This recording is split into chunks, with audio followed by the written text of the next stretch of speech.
네, 시사잡기 특별기획 포스트 코로나 시대, 신인류 시대 어떤 변화들이 우리 앞에 닥칠까? 오늘은 이 뇌과학자이시죠. 카이스트 김대식 교수를 초대해서 동양과 서양 그리고 새로운 세계 질서 이런 주제로 이야기를 좀 나눠보겠습니다. 교수님 어서 오십시오. 네, 안녕하세요. 반갑습니다. 카이스트도 거기는 학생들이 전부 기숙사 생활하죠. 네, 저희도 지금 사실 그 덕분에 학부생들은 이미 다 집으로 보냈고요. 몇 달 전에. 그리고 지금 뭐 수업은 다 온라인으로 하고 지금 진행하고 있죠, 여전히. 완전히 그 학교 전체가 폐쇄됐겠네요. 뭐 폐쇄까지는 아니지만 학교 분위기는 안 나죠. 학생들이 없으니까 아무래도 그렇죠. 현재. 그래서 대학원생들은 당연히 있지만 이 지도교수하고 대학생들하고의 대면 그 미팅도 자제하라는 그런 학교 지시가 있어서 대학원에서도 네네. 그러니까 저는 제 지도 학생들하고 미팅할 때도 가능하면 온라인으로 바로 복도 건너편에 있는데도, 그러니까 참 살다가 저도 처음 경험하는 그죠. 이런 일들이 요즘 있네요. 그래도 이 카이스트 쪽에서는 다른 대학들이나 이런 데보다는 온라인 수업이나 이런 것들을 과거부터 좀 해왔어요. 어땠어요? 그 과거에도 이미 온라인 수업을 좀 하긴 했었는데 그랬던 것 같아요. 이 온라인 수업이라든지 뭐 디지털로 전환한다라는 생각은 다들 하고 있었는데 그렇죠. 예. 사실 할 필요가 없었잖아요. 어떻게 보면. 그렇죠. 그리고 참 이 인간의 뭐 제가 항상 뇌과학자로서 느끼는 게 이 귀차니즘이 대단해서 준비가 다 됐어도 꼭 해야 되지 않으면 안 하다가 일이 닥쳐야만 일이 하는 거죠. 닥치니까 이제는 어쩔 수 없이. 그래서 제가 봤을 때 이 코로나 사태의 가장 핵심 중에 하나는 무언가 어떻게 보면은 포스트 코로나 시대에 갑자기 새로운 게 드러나기보다는 예. 지난 몇 년 동안 진행되고 있었고 그렇죠. 앞으로 어차피 10년, 20년 동안 진행됐었을 일들이 예. 압축돼서 가속화된다라는 맞아요. 느낌을 많이 받고 있습니다. 디지털화, 현재. 예를 들어서 디지털화가 되겠죠. 언컨택트화. 언컨택트화 수많은 키워드들이 있겠죠. 예. 그런 게 이미 몇십 년 전부터 진행되어 오던 것들을 급 가속화시킨다. 그렇죠. 그 어쩔 수 얘기죠. 없으니까 이제는. 네. 이렇게 우리 김대식 교수를 초대하면 이런 얘기를 위주로 할 줄 알았는데 아니 동서양 국제 질서를 얘기하시겠다고? 아니 그렇지 않아도 뭐 오늘 어떤 주제에 대해서 이야기할까 했는데 이미 이 시사잡기에서 네, 쭉 기획을 해왔으니까. 오늘 제가 좀 뇌과학적이나 심리학적으로 할 수 있는 이야기들이 많이 나왔더라고요. 그래서 또 제가 여기서 뭐 나왔던 얘기를 또 하기 좀 그래서 어떻게 보면 이건 좀 제 개인적인 또 관심사이기도 하지만 제가 이제 아주 어렸을 때부터 유럽에서 좀 자라고 올해 유럽에서 유럽에서 공부하셨죠. 자라고 또 미국에서 활동을 하고 그러다 보니까 그 동양과 서양 이 관계에 대해서 항상 좀 관심이 있었어요. 맞아요. 당연히. 예. 그러니까 뭐 어렸을 때 10대 제가 유럽에 자라면 항상 그런 생각을 하지 않았겠어요. 이 친구들은 왜 이렇게 잘 살까 도대체. 딱 보면 그렇게 뭐 특별하게 똑똑한 것 같지도 않고 그렇게 열심히 일하는 것 같지도 않은데 그런 질문에 대해서 뭐 동양인으로서 항상 가지고 있는 질문이잖아요. 왜 그들은 선진국이고 우리는 선진국이 아니었을까? 왜 그들은 가리키는 역할을 했고 우리는 항상 배우는 역할일까? 왜 우리는 무언가 새로운 것을 할 때 항상 서양을 벤치마킹하는 것일까? 그렇죠. 이런 질문들을 가지고 있었는데 이번 코로나 사태에 가면서 이런 질문들이 훨씬 더 좀 앞에 표면에 드러나는 것 같아요. 지금. 좀 헷갈리죠. 그리고 상당히 헷갈리죠. 우리는 그 미국, 유럽이 선진국이라고 알고 다 잘할 줄 알았는데 잘하는 나라라고 우리는 또 배우려고 했고 이번에 아주 엉망진창이잖아요. 이번에 어떻게 보면은 우리가 알고 있어. 저는 그런 느낌이 들더라고요. 21세기가 사실 2000년에 시작된 것이 아니고 2020년에 시작이 됐구나. 20세기가 마치 1900년도에 시작된 것이 아니고 1919년에 시작이 됐죠. 1차 대전이 끝나고 나서 1차 대전 이전에 유럽은 어떻게 보면 19세기 유럽하고 크게 다르지 않았는데 1차 대전을 겪으면서 완전히 새로운 세상이 된 것 같이 제 생각에 우리도 지금까지는 20세기를 살았던 것 같아요. 20세기 모델. 미국이라는 아주 거대한 그 패권을 가진 나라 밑에 2차 대전 이후에 질서를 유지하고 서양과 동양의 역할이 정해져 있고 서양이 리드하고 동양은 따라오고 중국은 예를 들어서 제조업 아웃소싱하는 이런 국가이고 어떻게 보면 그 역할 분담이 확실히 돼 있는 그런 시대가 끝나고 이제는 정말 뭐가 뭔지 아무도 모르는 어떻게 보면 불확실성으로 가득한 그런 21세기가 3달 전부터 시작되지 않았나. 2020년 코로나19 이후로 21세기다. 진정한 시대적인 21세기지 않을까 아무튼 싶습니다. 그러면 그러니까 미국 주도의 세계 질서 또 미국과 유럽이 세계의 어떤 모범이라고 하는 그 도식은 깨진 겁니까? 완전히 깨지지는 않았겠지만 지금은 다들 그렇기 때문에 불안한 것 같아요. 본인의 정체성에 대한 질문을 가지고 있겠죠. 그리고 이건 뭐 제 아주 개인적인 해석이지만 제가 최근에 가장 궁금했었던 건 사실 그거예요. 왜 서양인들은 마스크를 안 쓸까? 예, 예. 어떻게 보면 너무나 당연한 거잖아요. 아니 마스크는 100% 도움은 안 되겠지만 예. 충분히 당연히 도움이 된다라고 모든 전문가들이 안 하는 것보단 낫겠지. 당연히 기본적으로. 안 하는 것보다 낫겠죠. 그런데 그런데 되게 신기하게 보면 우선 처음에 미국과 유럽에선 도움이 안 된다라고 주장을 했어요. 그러다가 나중에는 도움이 조금 되지만 이거는 의료진들만 써야 된다. 예. 근데 이제 시민들이 궁금한 거죠. 도움이 안 된다라는 얘기야? 아니면 의료진만 쓰라라는 얘기야? 그래서 저는 한 3가지 해석을 했는데 어떻게 보면 가장 단순한 해석은 첫 번째, 그냥 서양의 마스크가 부족했을 수도 있어요. 지금 보면 특히 유럽 같은 경우엔 대부분 제조업을 이제 중국으로 보내다 보니 유럽 전체에 이 의료 마스크를 생산할 수 있는 공장이 거의 없다고 맞아요. 알려져 있어요. 맞아요. 그러니까 생산 자체를 못했다. 그런데 제가 이 유럽 언론을 좀 보면 그게 다는 아닌 것 같더라고요. 예. 단순히 마스크가 부족해서가 아니고 계속 문화적인 이유를 대는 거예요. 그렇죠. 예를 들어서 서양인들은 개인주의다. 본인의 표정을 표현하는 것을 중요하게 생각한다. 동양인들 같이 표정을 숨기는 그러니까 상당히 어떻게 보면 인종차별주의적인 그런 반언 또는 문화 우월적인 그런 반언으로는 많이 가서 제가 상상했었던 유럽 게 언론에 그런 상당히 많았었어요. 그랬어요? 네네. 그럼 아주 극단적으로 서양인들은 자기 표정을 드러내고 동양인은 숨긴다 또는 어차피 표정이 없다. 하하.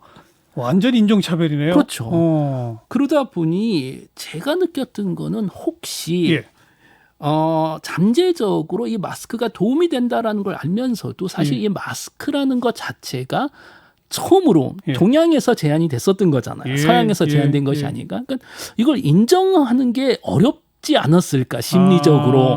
그러니까 지난 200년, 300년 동안 세상의 역사를 보면 한 18세기부터는 뭐 세계 질서가 누가 잘하고 누가 잘못하고를 떠나서 항상 역할 부담이 서양은 가리키고 동양은 배우는 역할이었죠. 가리킬 뿐 아니라 제국주의를 통해서 당연하죠. 식민 지배도 배우기 다 싫다 하고. 그러는데도 와서 가르쳐주겠다라고 얘기를 한 거죠. 예. 그런데 어떻게 보면 처음으로 지금 이런 코로나 바이러스라는 위기에 결정적으로 그리고 아주 저렴하게 도움이 되는 이런 방법이 동양에서 제시됐다라는 게 이게 인정하기 쉽지 그냥 않은 것 같아요. 예를 들어서 인정하기 싫었다. 그렇죠. 예를 들어서 뭐 미국에서 트럼프 대통령 같은 경우에는 여전히 안 쓰고 다니잖아요. 펜스 부통령도 그렇고. 그러니까 어떻게 보면 그게 자신들이 우월하다라는 것에 대한 좀 고집이지 않을까.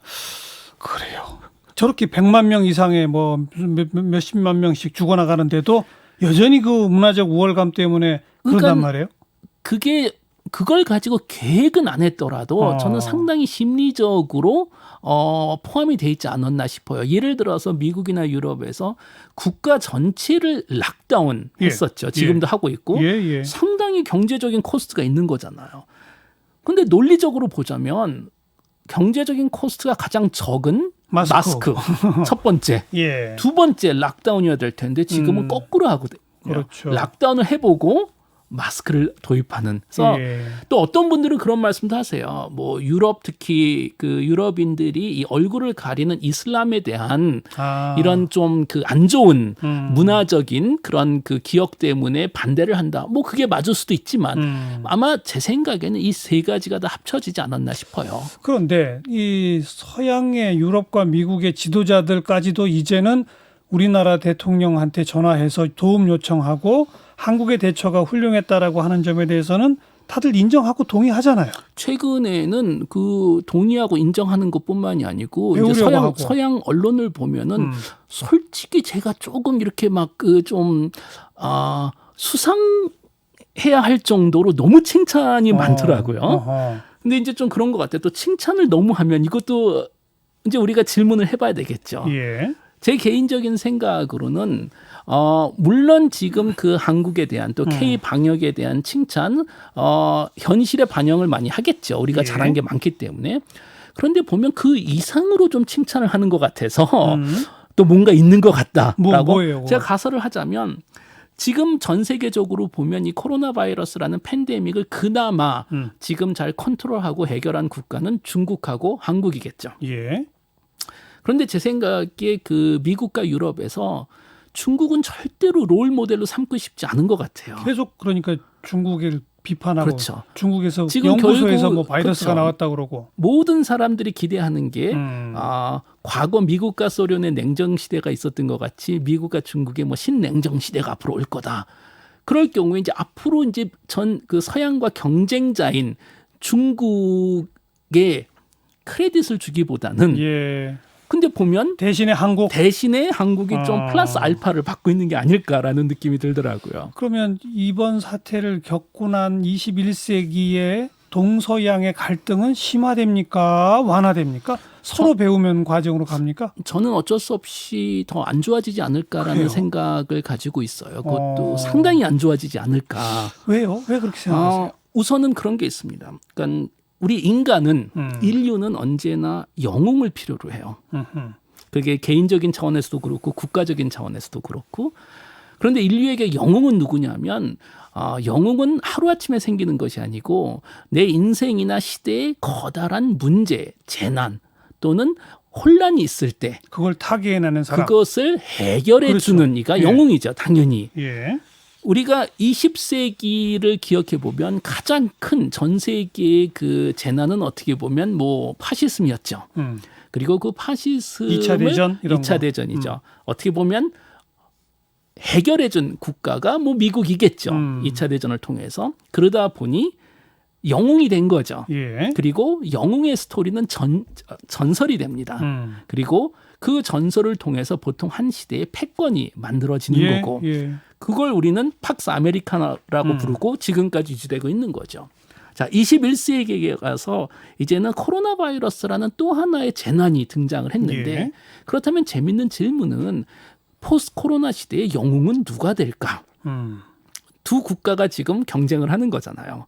특히 중국 같은 경우에는 중국이 이 문제를 가장 해결을 잘했고 중국 모델을 수출하려고 노력을 하겠죠. 그러고 있죠 지금. 예. 그러니까 어떻게 보면 아주 강한 국가, 뭐 도시 하나를 다 봉쇄하더라도 반대로 미국이나 서양은 그 스토리를 뺏기기 싫은 거죠. 그러니까 예.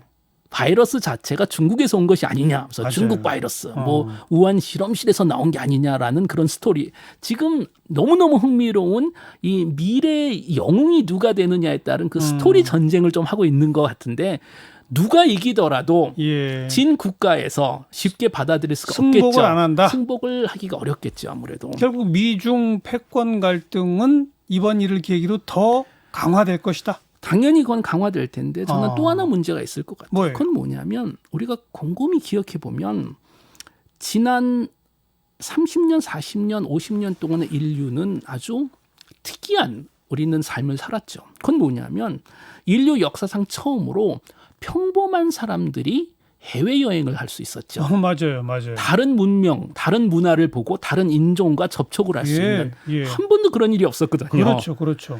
불과 뭐 한 100년 전까지만 해도 해외여행이라는 것은 뭐 외교관, 탐험가 그렇죠. 뭐 이런 사람들만 하는 거지 평범한 우리 같은 사람이 돈 하는 게 많은 아니죠. 상인 이런 사람들만. 그렇죠.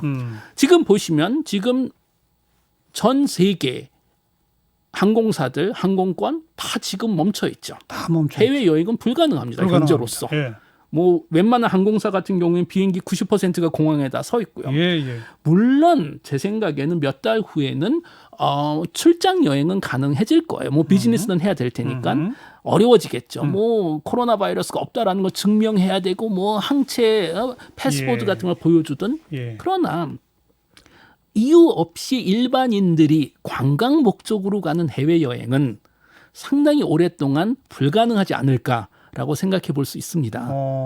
자, 그렇다면 아주 재미있는 현상이 벌어지는데요. 코로나19에 무슨 약이나 백신 같은 게 나와도 그래도 상당히 오랫동안 해외여행은 위축될 거라고 생각하세요? 그게 문제가 우리가 생각하는 것보다 훨씬 더 오래 걸릴 거라는 게 백신 대부분 나오는데? 전문가들의 의견이죠. 백신 나오기까지. 그렇죠. 지금 제가 최근에 읽었던 논문에서는 코로나 바이러스 상태가 제대로 진정되려면 한 2024년까지를 생각하는 것 같더라고요. 전문가들은. 어이고. 그런데 재밌는 건 우리 인간은 적응을 금방 합니다. 사실은. 예. 그래서 예를 들어서 이 코로나 바이러스 상태가 올해 말 해결이 된다. 그럼 사실 인문학적, 문학적 큰 변화 없을 거예요. 우리는 다시 예전 같은 삶을 살 겁니다. 예. 그런데 지금 이 상태가 2년, 3년 간다. 그럼 거기에 적응을 해버립니다. 사실 사람은. 예, 아주 예. 빠르게 적응을 해요. 예. 다시 말해서 해외여행 가는 것이 엄청난 일이 돼버리고 그 다음부터는 당연한 일이 아니고 자 그럼 어떤 일이 벌어질까요? 이 일반인들이 해외여행을 다니기 시작하면서 우리가 외국인, 다른 인종에 대한 그 장면과 그림을 정부를 통한 것이 아니고 개인이 직접 경험할 통해서. 수 있었죠. 그렇죠. 그런데 그것이 상당히 어려워질 수 있고 우리는 또다시 세상에 대한 의견과 편견을 정부나 대기업이나 언론을 통해서 그렇죠. 받을 수뿐이 없다라는 예, 거죠. 예. 저는 이 두 가지가 어떻게 보면 서로 이렇게 그 상호 관계를 줄 것 같아요. 한쪽에서는 미국과 중국, 동양과 그 서양의 경제적 또는 문화적 패권 싸움이 진행되고 있는데 예. 국민들은 본인들의 주체적인 의견을 경험을 통해서 만들어낼 수 있는 것이 아니고 정부와 언론을 통해서 얻게 된다면 갈등은 더 심화될 수 갈등이 있다. 더 심해지지 않을까라는 걱정을 해볼 수 있겠죠. 그런 와중에 우리나라는 그럼 어떻게 해야 되는 거예요? 우리는 중국과도 뗄래야 뗄 수 없고 미국과도 역사적으로 뗄래야 뗄 수 없고 어떻게 해야 되는 거예요? 우리는? 쉽지 않죠. 이런 문제 겪을 때마다 항상 생각하는 게 정말 대한민국이 만약에 노르웨이 옆에 있었다면 하하. 우리가 얼마나 대단하고 멋있는 네. 나라가 될 수 있었을까 사실은. 예. 근데 뭐 우리야 지형의 저주를 타고난 국가이기 때문에 이제 문제는 그거겠죠. 만약에 미국과 중국의 관계가 새로운 냉전 상태로 간다면 우리가 한번 과거 냉전 상태를 봅시다. 유럽에서. 네. 냉전에서 제일 중요한 것은 뭐냐면 편가르기겠죠. 그렇죠. 진영. 중간이 없습니다. 이제는. 네. 너는 이쪽이냐 저쪽이냐. 각각 국가들이 자기 자리를 금방 잡아야 되는 거죠. 비슷한 현상이 이제는 더 이상 유럽이 아니고 아시아에서 벌어지겠죠. 미국과 중국의 냉전이 벌어지게 된다면. 예. 그러면 모든 국가들이 제자리를 잡아야 되는 거예요. 그러니까 우리가 제일 어렵다니까요. 자, 그런데 보면 이미 아시아의 상당히 많은 국가들은 자리를 잡은 것 같아요. 예를 들어서 일본은 미국 편이죠. 아시아의 영국이 되겠다고 결정을 한 것 같아요. 그러니까요. 싱가포르 같은 경우에는 아시아의 스위스가 되겠다고 결정을 한 것 같아요. 중립. 중립국. 예. 자, 그렇다면 이제 우리의 역할은 우리는 항상 공식적으로 얘기하는 것이 어느 편도 아니고 중간 역할을 하겠다라고 그렇죠. 얘기는 하지만 상당히 어려운 겁니다, 사실은. 난감하네요. 이 중간 역할이라는 게 뭐 내가 중간 역할을 하겠다고 되는 게 아니고 양쪽에서 인정을 해줘야지 예. 양쪽에서 인정을 해주지 않는 상태에서 중간 역할을 하게 되면 사실 양쪽한테 미움을 받을 수가 있겠죠. 그러니까요. 답은 없습니다, 결국. 그렇지만 중요한 것은 정말 대한민국의 미래. 근데 이 문제는 사실 코로나가 없었더라도 앞으로 10년, 20년 동안 진행됐었을 문제인데 예. 코로나 덕분에 상당히 압축돼서 다시 말해서 우리가 선택해야 될 그 시간이 원래보다 훨씬 줄어들지 않았나라는 좀 걱정은 됩니다. 역으로 이런 감염병 사태가 뭐 최근 들어서도 감염병이 뭐 사스 이후에 뭐 메르스 이후에 뭐 이렇게 자꾸 더 몇 년 만에 한 번씩 닥친다는 거 아닙니까? 그러니까 코로나19 이후에도 또 닥칠 수 있기 때문에 국제적 협력의 중요성이 더 고조되고 국가 간 갈등보다는 그런 쪽으로 전망하시는 분들도 있잖아요. 그러니까 근데 우리 김대식 교수는 그와는 정반대로 특히 미중의 패권 갈등과 국가적 간 갈등이 심화되는 쪽을 예상하셨단 말이에요. 네, 제 생각엔 그냥 우리가 타이밍이 안 좋았었던 것 같아요. 만약에 이런 코로나 사태가 2000년도 초에 벌어졌다면 저는 충분히 그 국가적인 협력이 가능했었을 것 같아요. 그런데 뭐 여러 가지 이유로 이미 세상은 반세계화 쪽으로 가고 있었고 곳곳 국가에서 포퓰리즘 리더들이 지금 등장을 했고 전통적인 그 민주주의 국가들이 세락을 시작하고 이 여러 가지 일들이 벌어질 때 코로나 바이러스가 등장하다 보니 네. 가속화되는 것이 아닐까 해서 당연히 코로나 바이러스라는 전 인류적인 문제가 나왔을 때 국제적인 협력을 하는 것이 정답이지만 그러니까요. 그렇게 안 될 확률이 제가 봤을 땐 개인적으로 훨씬 더 높지 않을까 생각합니다. 김대식 교수도 앞으로 상당 기간은 해외 관광 여행 안 가실 거예요, 그러면? 안 가는 게 아니고 못 가겠죠, 당연히. 지금 뭐 그런가요? 관광을 떠나서 뭐 저희 과학 분야에서는 이제 그 국제 학회 같은 게 상당히 많은데 예. 우선 국제 학회들은 올해 말까지 다 취소된 상태입니다, 현재. 온라인으로 한다면서요? 네, 대부분 취소되고 대부분 온라인 그 미팅으로 되고 그러니까 새로운 경험인 거죠. 근데 모르겠어요. 그러니까 온라인 미팅이 중요하다라는 건 알지만 이 온라인 미팅으로 결국 이 과학자들의 의견, 서로가의 이 퍼스널 터치 이런 것이 가능할지 그러게 말이에요. 큰 질문입니다. 그거는 그러니까 아무도 안 해본 실험인 거죠, 현재로서. 그러니까 기존에 이제 아까 우리 전반부에 짚었던 디지털화, 그렇죠. 언컨택트화 그렇죠. 이미 진행되고 있던 것은 더 가속화되면서 그렇죠. 그러면서 사람과 사람 간의 교류는 국가 간의 국제적인 교류는 더 줄어들 그렇죠. 것이고 네, 맞습니다. 그리고 정치와 언론이 주도하면서 갈등은 심화될 것이고 정치와 언론 그리고 국가의 역할이 훨씬 더 커지지 않을까 싶어요. 모든 곳에서 이런 요소들. 그러니까 제가 봤을 때 미래 예측은 어차피 불가능할 텐데 예. 우리가 오늘 보이는 미래 요소들을 가지고 도대체 어떤 미래가 요리될까? 여러 가지 시나리오가 있겠지만 아마 요소들은 정해진 것 같아요, 이제는. 네. 그럼 그럴수록 또 우리 남북 관계도 이게 좀 안 좋아지겠네요. 국제적 환경상으로는. 국제적 환경상으로 안 좋아지겠지만 또 모르죠. 그 남한과 북한 같은 그 공동 운명체라고 예, 예. 생각을 해서 예. 정치적인 이슈보다 더 큰 문제가 왔을 때 또 해결할 수 있는 그러니까 예전에는 보이지 않았던 길들이 보일 수도 있습니다, 사실. 근데 또 역시 희망사항일 수도 있지만 예. 알겠습니다. 동양과 서양 갈등은 고조될 우려가 더 커졌다라고 해석하시는 우리 카이스트 김대식 교수님의 분석과 말씀을 들어봤네요. 오늘 고맙습니다. 네, 감사합니다.